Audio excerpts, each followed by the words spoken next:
नमस्कार मंडळी, बाई तुझा आशीर्वाद या मालिकेच्या आजच्या पुढील भागात आपल्याला असं पाहायला मिळालं, आता अवनी आणि राजा या दोघांची रिसेप्शन पार्टी असते.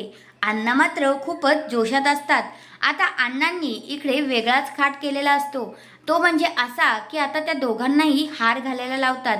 त्याच्या आधीच हे दोघे स्वतः हार घालून घेतात. अण्णा मागे वळून पाहतात तर अरे, तुम्ही स्वतः घातला, बरं ठीक आहे, चला जाऊ द्या, असं बोलून आता पुन्हा ते बोलायला लागतात की आपण तर काही लग्न बघितलं नाही, म्हणून आता थोड्याफार विधी इथे लग्नाच्या होतील, असं अण्णा आता अनाऊन्समेंट करून मोकळे होतात. पण मात्र राजाच्या मोठ्या भावाला हे सगळं माहीत असल्यामुळे त्याला खूपच वाईट वाटत असतं. कारण की आता अवनी काय रिॲक्ट करते हेच त्याला काळजी वाटत असते.